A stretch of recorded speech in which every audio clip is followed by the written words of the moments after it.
राधे राधे। प्यारे दोस्तों, धार्मिक कथाएं चैनल में आपका हार्दिक स्वागत है। आज मैं अपनी वीडियो में कामदा एकादशी की कथा सुनाने जा रही हूँ। प्यारे दोस्तों, यदि आपने यूट्यूब चैनल धार्मिक कथाएं लाइक और सब्सक्राइब नहीं किया तो ज़रूर करें। बेल आइकन दबाना ना भूलें ताकि आने वाली सभी वीडियोज़ की जानकारी आपको सबसे पहले हो सके। वीडियो को पूरी सुनने के बाद कमेंट बॉक्स में राधे राधे लिखना ना भूलें। कामदा एकादशी की कथा। नवरात्रों के बाद आने वाली चैत्र के शुक्ल पक्ष की एकादशी को कामदा अर्थात सभी कामनाओं की पूर्ति करने वाला कहा गया है। इस दिन भगवान वासुदेव अर्थात वासुदेव के पुत्र श्री कृष्ण का पूजन किया जाता है और गरीबों को दान देने का विशेष महत्व है। दोस्तों, पुलकित मन से भगवान श्री कृष्ण को कोटि कोटि नमस्कार करने के बाद धर्मराज युधिष्ठिर ने भगवान कृष्ण से प्रार्थना की, हे महाराज, अब मेरी इच्छा चैत्र मास के शुक्ल पक्ष की एकादशी के नाम, महात्म, पूजा विधान आदि के बारे में विस्तार पूर्वक जानने की है। तब भगवान कृष्ण ने कहा, हे राजन, यही प्रश्न एक बार महाराजा दिलीप ने महर्षि वशिष्ठ से पूछा था। तब वशिष्ठ जी ने जो कथा महाराज दिलीप को सुनाई थी वही मैं आपको सुनाती हूँ। बहुत समय पहले की बात है कि रतनपुर नाम के एक नगर पर अनेक अप्सराएं से युक्त पुंडरीक नाम का एक राजा राज्य करता था।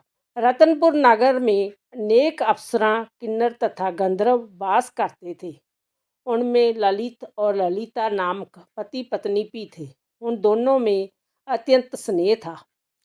थोड़े समय के लिए भी लग लग होते ही नहीं थे। वह दोनों अत्यंत व्याकुल हो जाते थे। एक समय पुंडरीक की सभा में अन्य गंधर्वों के साथ ललित भी गाना गा रहा था। गाते गाते उसको अपनी प्रीतम ललिता का ध्यान आ गया। इससे ध्यान भंग हो गया और गायन का स्वरूप बिगड़ गया। ललित के मन का भाव जानकर ककीट नामक नाग ने पदभंग होने का कारण राजा से कह दिया।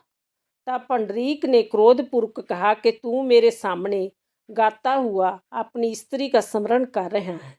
अंत तू कच्चा मांस और मनुष्यों को खाने वाला राक्षस बनकर अपने किए कर्म का फल भोगेगा। पुंडरीक के श्राप से ललित उसी समय विकराल राक्षस हो गया।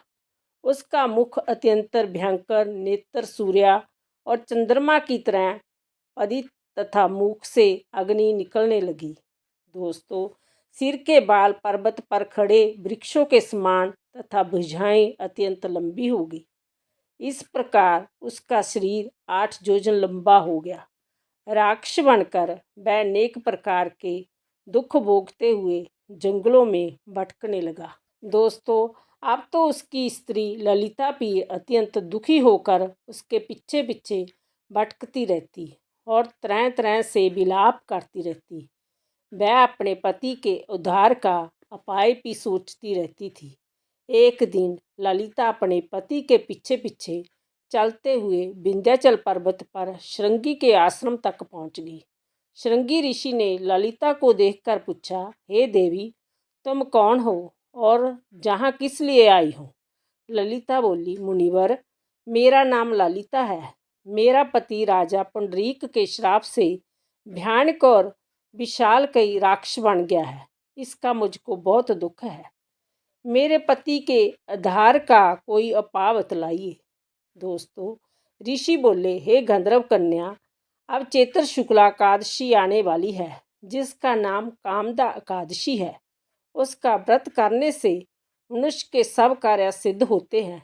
यदि तुम कामदा एकादशी का व्रत करके उसके पुण्य को अपने पति के निवृत्त दे दो तो राजा का श्राप भी अश्वमेघ शांत हो जाएगा और तेरा पति शीघ्र ही राक्षस योनि से मुक्ति को प्राप्त होगा। चैत्र शुक्ला एकादशी आने पर ललिता ने व्रत किया और द्वादशी को ब्राह्मणों के सामने अपने व्रत का फल अपने पति को देती हुई भगवान से प्रार्थना करने लगी, हे प्रभु, मैंने जो जय व्रत किया है इसका फल मेरे पति देव को प्राप्त जिससे वह राक्षस जोनी से मुक्त हो जाए। एकादशी का फल देते ही उसका पति राक्षस जोनी से मुक्त होकर अपने पुराने स्वरूप को प्राप्त हुआ और नेक सुंदर वस्त्रभूषणों से युक्त होकर ललिता के साथ विहार करने लगा। उसके पश्चात वह दोनों एक दिव्य विमान में बैठकर स्वर्गलोक को चले गए। वशिष्ठ मुनि ने आगे कहा, हे राजन, इस व्रत को विधिपूर्वक करने से समस्त पापों का नाश हो जाता है तथा राक्षस आदि की जोनि भी छूट जाती है। संसार में इसके बराबर कोई और दूसरा व्रत नहीं है। इसकी कथा पढ़ने और सुनने मात्र से ही वाजपेयी यज्ञों का फल प्राप्त होता है।